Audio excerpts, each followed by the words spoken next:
எல்லாருக்கும் நமஸ்காரம். இன்னைக்கு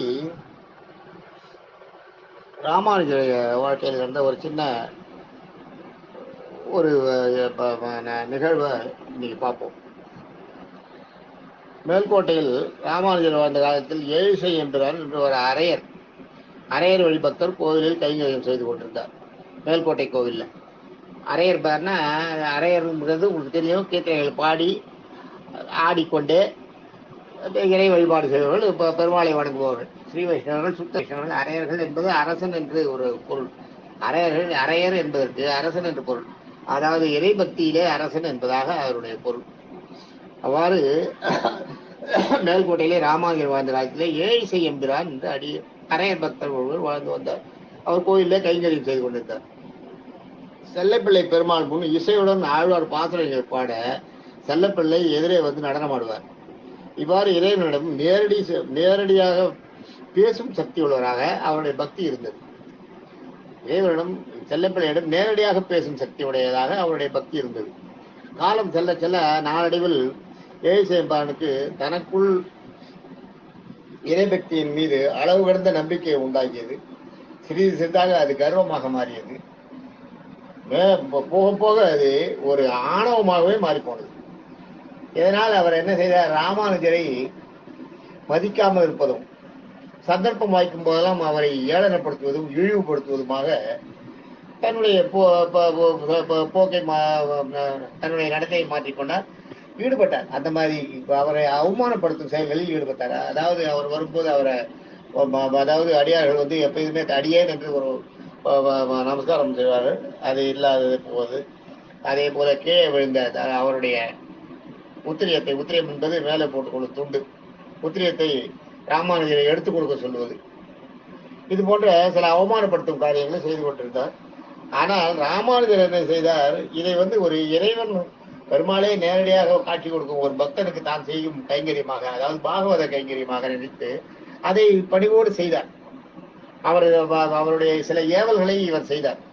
ஏழிசை எம்பிரானுடைய சில ஏவல்களை ராமானுஜரும் செய்தார். அதை அவர் பாகவத கைங்கரியமாக எண்ணி செய்தார். அவர் அதை பெரிதாக எடுத்துக்கொள்ளவில்லை. ஆனால் இச்செயலை பொறுக்காத ராமானுஜரின் சீடர்கள் கூரத்தாழ்வார், நடாதூர் ஆழ்வார், முதலியாண்டான் போன்றோர் தங்கள் குருவை அவமதிப்பதை விரும்பவில்லை. அவர்களுக்குள் ஒரு சீற்றம் உண்டாகியது, அறச்சீற்றம். அது மனதுக்குள்ளே பொங்கி எழுந்தனர்.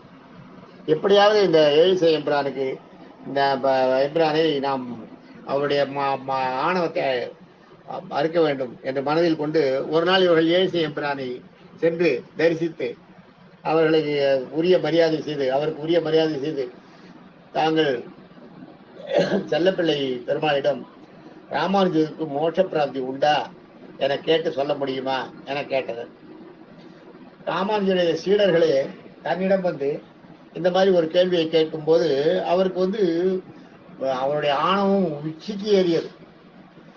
தான் என்ற அகம்பாவம் மிக மிதமிஞ்சி போனது. ஏனென்றால் ராமானுஜருடைய சீடர்கள் ராமானுஜருக்கு மோட்ச பிராப்தி உண்டா என்று செல்லப்பிள்ளையோடு கேட்டு சொல்ல சொல்லி ஏழிசை எம்பிரானை கேட்கிறார்கள். இதில் அவருக்கு அதற்கென்ன கேட்டு சொல்கிறேனே என கூறிவிட்டு மமதையோடு மறுநாள் இவர் பாட செல்லப்பிள்ளை பெருமாள் எதிரே வர, செல்லப்பிள்ளை பெருமாள் மேல்கோட்டை கோவிலில் இருக்கின்ற பெருமாள் பேர் செல்லப்பிள்ளை நேரடியாக இவருக்காக நடனமாடுகிறார். நடனமாடி முடித்தவுடன் ஏழிசை எம்பிரான் அவரிடம் ராமானுஜருக்கு மோட்ச பிராப்தி உண்டா என்று கேட்கிறார். அதுக்கு பெருமாள் ராமானுஜருக்கு மட்டுமல்ல அவருடைய சீடர்களுக்கும் மோட்ச பிராப்தி உண்டு என கூறினார். உடனே அவர் போனவுடன் இவர் தான் மிகப்பெரிய ஒரு அறிவுஜீவி என்றும் தான் எப்படி மோட்சம் ராமானுஜருக்கு உண்டு என்பதை பெருமாளிடமே கேட்டு அதற்கான பதிலை வைத்திருக்கிற அதே அந்த மமதையோடு இவர்கள் மறுநாள் ராமானுஜர் சிஷ்யர்கள் கேட்க கூரத்தாழ்வாரிடம் அவருக்கு மட்டுமில்ல அவருடைய சிஷ்யராக உங்களுக்கும் மோட்ச பிராப்தி உண்டு என்று பெருமாள் கூறினார், செல்லப்பிள்ளை கூறினார் என்று கூறுகிறார். சரி நல்லது, உங்களுக்கு மோட்ச பிராப்தி உண்டா என்றாவது நீங்கள் செல்லப்பிள்ளையிடம் கேட்டிருக்கீரா என்று கேட்டார்கள் என்று கூரத்தாழ்வார் கேட்டார். சீடர்களில் கூரத்தாழ்வார் இதை கேட்டார். கூரத்தாழ்வார்களுடைய பக்தி ராமானுஜரிடம் கூரத்தாழ்வார் வைத்திருந்த பக்தி அபரிமிதமான பக்தி. அதாவது கண்மூடி குருட்டுத்தனமான பக்தின்பார்களே அந்த மாதிரி. அவர் வந்து கேட்டவுடன் ஏழிசை என்றானுக்கு ஏதோ உச்சந்தலையை குட்டியது போல இருந்தது. இதுவரை நாம் இதை கேட்கவே இல்லையே பெருமாளிடம், கேட்கவே இல்லையா என்று மனதில் கொடுத்தோம்னாலும், ஆனாலும் அவர் வந்து இவர்களிடம் எனக்கு பெருமாளை நேரடியாக காட்டி கொடுக்கிறார், எனக்கு மோட்ச பிராப்தி இல்லாமலா இருக்கும், எனக்கு மோட்ச பிராப்தி என்பது நிச்சயம் என்று கூறுகிறார் கூறத்தாழ்வார் இடத்திலே. கூறத்தாழ்வார் வந்து விடுகிறார். இந்த ஒரு மனதில் அவருக்குள்ள ஒரு சலனத்தை ஏற்படுத்தி விட்டு ராமானுஜர் சிஷ்யர்கள் வந்து விடுகிறார்கள். இவர் ஏழிசை என்றானுக்கு மனதிலே உறுத்துகிறது, நாம் இதுவரை இதை கேட்கவில்லையே என்று. மறுநாள் செல்லப்பிள்ளை இவருடைய பாட்டுக்கு செல்லப்பிள்ளை நடனம் ஆடும் போது முடித்தவுடன், சுவாமி எனக்கு மோட்ச பிராப்தி உண்டா என்று கேட்கிறார். கேட்கும்போது, நான் நேற்றே சொல்லிவிட்டேனே, ராமானுஜரும் ராமானுஜருடைய சீடர்களுக்கும் மட்டுமே மோட்ச பிராப்தி உண்டு என கூறினார். நான் இவ்வளவு நாள் உங்களிடம் இவ்வளவு ஆடல் பாடலை பாடுகிறேன், உங்களை எடுத்து இவ்வளவு கீர்த்தனை செய்கிறேன், உங்களிடத்தில் எஞ்சுருகி நிற்கிறேன், என் பாட்டுக்கு நீங்கள் வந்து நடனம் ஆடுகிறேன், எல்லாம் செய்கிறேன், ஆனால் எனக்கு மோட்ச பிராப்தி என்று கூறுகிறார் கண்ணா, இது நியாயமா என்று புலம்புகிறார். உடனே அந்த செல்லப்பிள்ளை பெருமாள் சொல்லுகிறார், நீ பாடியதற்கு நான் ஆடிவிட்டேன், அதற்கு இது சரியாகிவிட்டது. சரியான குருவை அடைந்து ஆணவமற்ற தூய பக்தியை செலுத்து. உன் பாட்டுக்கு நான் ஆடுவதற்கு பிரதிபலனாக நீ பிரதிபலனை எதிர்பார்க்கிறாய். ஆகவே இனிமேல் நான் உனக்கு காட்சி அளிக்க மாட்டேன். உன் ஆணவத்தால் ஏற்பட்ட பாவம் கழிய வைஷ்ணவ அடியார்களுக்கு தொண்டு செய், உன்னை தேடி மோட்சம் வரும். இனி நான் உனக்கு காட்சி கொடுக்க மாட்டேன், உன் பாட்டுக்கு நான் ஆடவும் மாட்டேன் என கூறி மறைந்து விடுகிறார். ஏழிசை எம்பிரான் சுக்குநூறாக நொறுங்கி போனார். அவரது ஆணவம் அழிந்தது, ஞானம் தெரிய ஆரம்பித்தது. ஞானம் தோன்றியது மனதிலே. தன் நிலையை உணர்கிறார். தான் செய்த தவறை எண்ணி வருந்துகிறார். ஓடோடி சென்று ராமானுஜர் பாதங்களிலே விழுந்து ராமானுஜர் கால்களை கெட்டியாக பிடித்துக் கொண்டு கதறுகிறார், தான் செய்த தவறு என்று. ராமானுஜர் உடனே அவரை தொட்டு தூக்கி, என்று உன்னிடம் இருக்கின்ற தவறு உனக்கு புரிந்ததோ அன்றே பெருமாள் உனக்கு உன்னை ஏற்றுக்கொள்வார். தவறு செய்வ சீடர்களை தவறை சரி செய்து அவர்களை தவறை உணர்த்தி அவர்களை திருத்தி ஏற்றுக்கொள்வது பெருமாளுடைய அவருடைய ஒரு குணம். ஆகவே உன்னை ஏற்றுக்கொள்வார் என்று கூறி அவருக்கு உபதேசம் செய்து அவரை தன் சீடராக ஏற்றுக்கொள்கிறார். சீடராக செல்லப்பிள்ளை ஏழிசை எம்பெருமான் ராமானுஜருடைய சீடர்களுக்கு சேவகம் செய்வார். அப்படியாக அவர் காலத்தை கழித்துக் கொண்டிருந்தார். கடைசியிலே ஏழிசை எம்பெருமானுடைய காலம் முடியும் தருவாயில் ராமானுஜருக்கு தெரிகிறது அவர் காலம் முடிகிறது என்று. அவருக்கு உனக்கு என்ன வேண்டும் என்று அவரிடம் கேட்கிறார். எனக்கு என் செல்லப்பிள்ளையை ஒரு தரம் பார்க்க வேண்டும், எவ்வளவோ நான் செல்லப்பிள்ளையுடன் பேசி ஆடிக்கொண்டிருந்தேன், திடீரென்று அவர்கள் இல்லாமல் போனது என்னை ரொம்ப மிகவும் வாட்டுகிறது, என் செல்லப்பிள்ளையை நான் ஒரு தரம் பார்க்க வேண்டும் என்று கேட்கிறார். உடனே ராமானுஜர் வந்து செல்லப்பிள்ளை பெருமாளை வேண்டி, ஏழிசை எம்பிரான் உயிருக்கும் பிரிகின்ற நேரமாக இருக்கிறது, இந்த நேரத்தில் அவருக்கு நீங்கள் காட்சி கொடுக்க வேண்டும் என்று மனமுருகி வேண்டுகிறார் செல்லப்பிள்ளை பெருமாளை.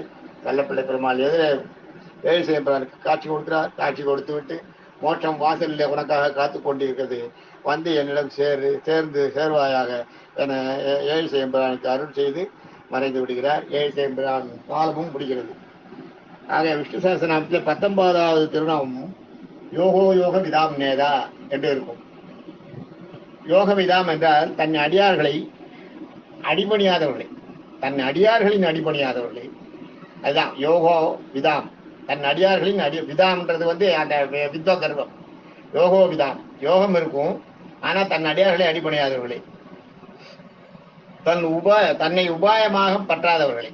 அதாவது ஏழிசை எம்பிரான் வந்து பெருமாளை காலை பற்றி கீர்த்தனை பண்ண, பெருமாள் ஆடினா அதுல சந்தோஷம், ஆனா பெருமாளோட திருவடிகளை பற்றி அழல அவர். பெருமாளுடைய அவருடைய இதுக்கு தன்னை பெருமாளை உபாயமாக நினைக்காது, மோட்சத்துக்கு உபாயமாக நினைக்கவில்லை. விதாம், விதாம்ன்றது அதான், வித்வத் கர்வம்ன்றது விதாம். நேதா என்றால் நேசிப்பவர். அதாவது பெருமாள் மகாவிஷ்ணு பகவான் அவர்களையும் நேசிப்பாராம். ஏனென்றால் அவரிடம் பக்தி இருக்கிறது. அந்த ஆணவத்தை எடுத்துவிட்டு அவர்களிடம் இருக்கின்ற குறைகளை நீக்கிவிட்டால் அவருடைய பக்தி மிளிரும். ஆக அவர்களுக்கு ஒரு பாடத்தை கற்பித்து அவர்களுடைய குற்றம் குறை நீக்கி அவர்களையும் நேசித்து அவர்கள் மனதை மாற்றி அருள் செய்வோம் என்பதான் இந்த யோக விதாம் நேதா. யோக விதாம் நேதா என்பது இந்த வைஷ்ணவ பிரியரான நம்முடைய ஏழிசை எம்பிரானுக்கு, வைஷ்ணவ பக்தான ஏழிசை எம்பிரானுடைய அவருடைய சரித்திரத்துக்கு பொருந்தும். ஆகவே இந்த திருநாமத்துக்கு நமது பெருமாள் பீஷ்ம சொன்ன இந்த திருநாமத்துக்கு நம்ம பெருமாள் உகந்தவராகிறார் என்பதை இங்கே நாம் அறிந்து கொள்ளலாம். தேங்க்யூ.